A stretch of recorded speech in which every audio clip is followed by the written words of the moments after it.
Hi, it's Elizabeth. Have you ever been to a park or a library or pool and seen a large group of kids come in with only one or two adults? I've seen this many times, and it makes me wonder why there aren't more adults with those kids.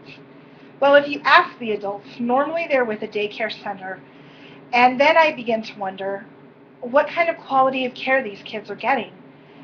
Do you know someone, or are you looking for care for your child?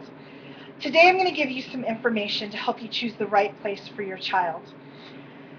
I currently run an in-home daycare, and I have in the past been a teacher at a child care center.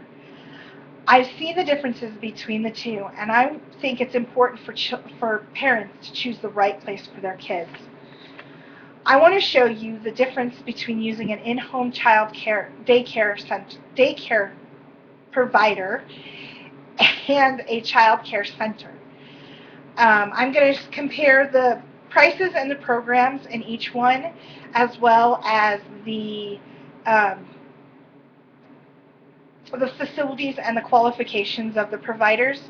And then I'm going to compare the child to provider ratios and show you what the possible turnovers are. So have you ever thought about the cost of child care? According to the Early Childhood Council of Larimer County, they say that the average child care for an in-home provider is about $168 a week, which on an average is $700 to $900 a month.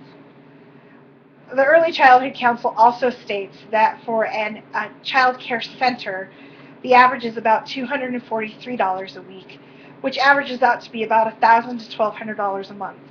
The difference being $300 a month between an in-home child care and a center.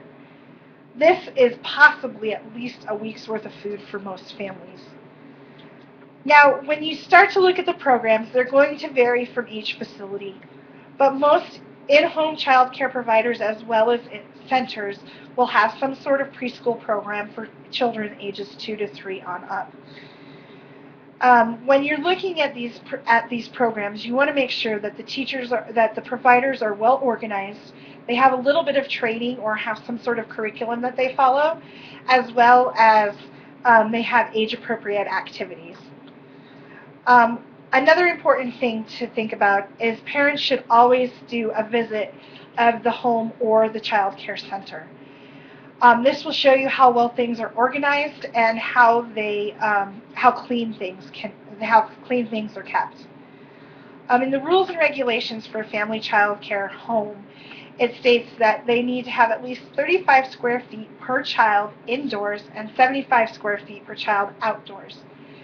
Then, in a child care facility, the rules and regulations state that they need to have at least 30 square feet per child as well as 75 square feet per child outside. There's not much difference between these two facilities, but you want to make sure that the children look and act comfortable in each place.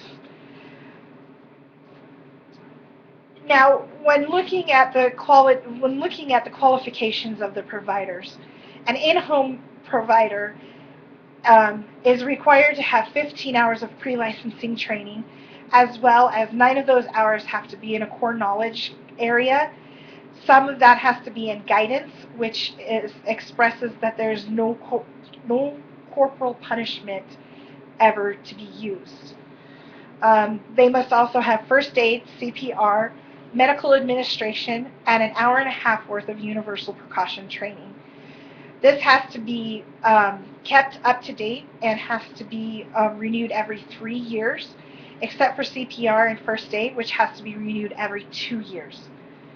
Now, prior to 2012, the only thing that an employee in a child care center had to have was their basic information: work history, emergency contact, name, address, phone number, those kind of things.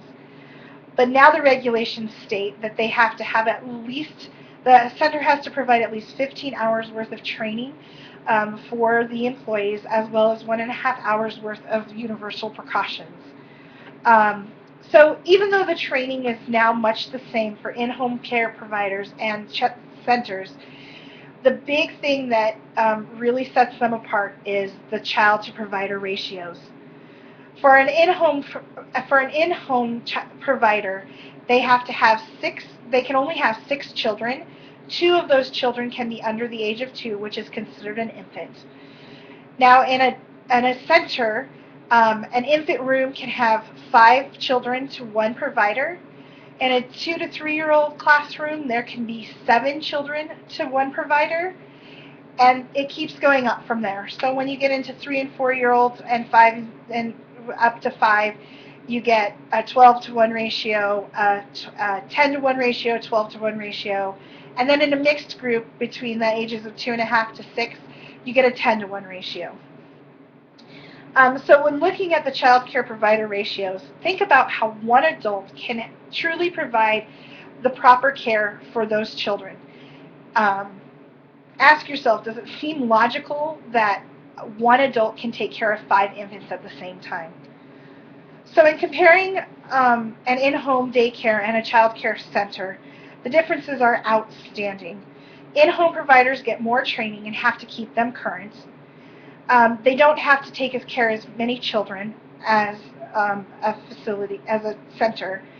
And the place is comfortable for both the provider and the children. While at a center, the staff may not have as much training or experience.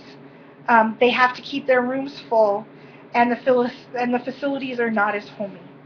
I hope that I have shown you that putting your child in an in-home family daycare is a better option than putting your child in a child care center. Although each child is different and has to have different environments, being in a home can feel much more at home.